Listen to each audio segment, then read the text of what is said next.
Is understanding the intricate dance of supply and demand on a cryptocurrency exchange like trying to decipher an alien language? Do you ever look at those flickering numbers and colorful bars on your Gemini screen and wonder what they actually mean for your trades? If so, you're not alone. Many traders, from beginners to even some seasoned veterans, find the concepts of order books and depth charts a bit intimidating. They look complex, filled with jargon, and often seem to move too fast to truly grasp. But what if I told you that mastering these two fundamental tools on Gemini isn't just about understanding complex data, but about gaining a powerful predictive edge in your trading? What if cracking the code of the order book and depth chart could unlock a deeper understanding of market sentiment, potential price movements, and ultimately, more profitable trades? Today, we're going to demystify these crucial elements of the Gemini trading interface. We're going to break down the order book and depth chart into easily digestible components, showing you exactly what information they convey and how to interpret that information to make smarter decisions. This isn't just about theoretical knowledge, it's about practical application that you can immediately put into practice on your Gemini account. So, get ready to transform your understanding of the market, because by the end of this video, you'll be looking at order books and depth charts not as confusing static, but as dynamic maps to market opportunity. Let's start with the cornerstone, the order book. Think of the order book as a real-time ledger of all the buy and sell orders currently placed for a specific cryptocurrency on Gemini. It's a dynamic snapshot of supply and demand, revealing the intentions of traders at various price points.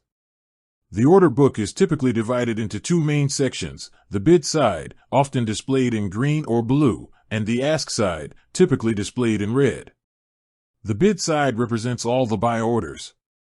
These are the prices at which traders are willing to purchase the cryptocurrency. Each entry on the bid side will show you price, the specific price a buyer is offering. Size, or amount, the quantity of the cryptocurrency the buyer wants to purchase at that price.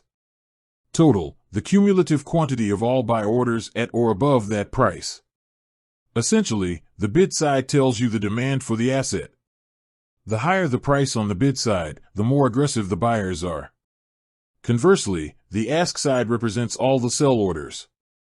These are the prices at which traders are willing to sell their cryptocurrency.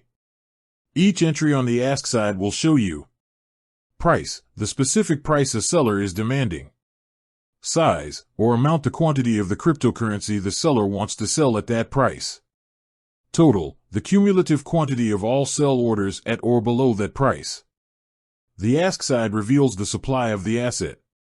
The lower the price on the ask side, the more aggressive the sellers are. At the very center of the order book, you'll find the spread. This is the difference between the highest bid price and the lowest ask price. It represents the immediate cost of executing a market order.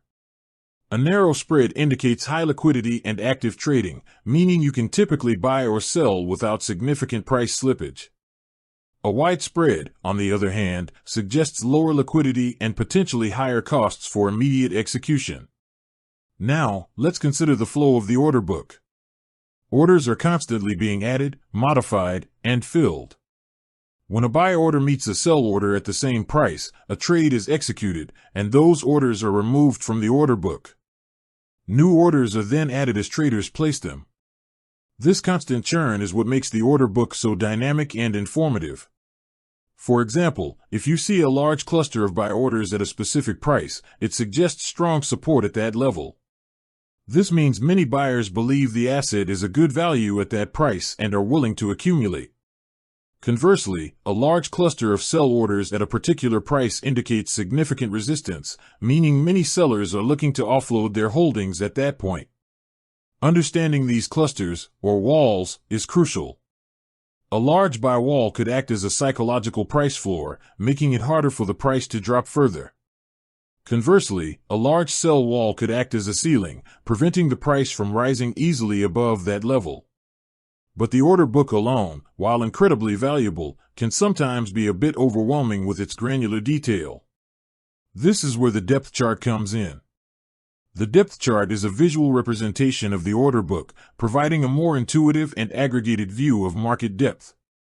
It takes the individual orders from the order book and compiles them into a cumulative graph, making it easier to spot significant levels of supply and demand at a glance. Typically, the depth chart displays two lines or areas, one for accumulated by orders and one for accumulated sell orders. The green, or blue, area/line on the left side of the chart represents the cumulative bids. As you move to the left, the price decreases, and the quantity of assets buyers are willing to purchase at or above that price increases. A steep incline on this side indicates a strong presence of buyers at lower prices, suggesting robust demand. The red area/line on the right side represents the cumulative asks. As you move to the right, the price increases, and the quantity of asset sellers are willing to offload at or below that price increases. A steep incline on this side indicates a strong presence of sellers at higher prices, suggesting ample supply. The central point where the two lines meet is the current market price or the spread. So, what does a depth chart tell you that the order book doesn't immediately? Market depth, the overall thickness of the buy and sell walls. A deep chart, with substantial liquidity on both sides, indicates a healthy, active market where large orders can be executed without significantly impacting the price.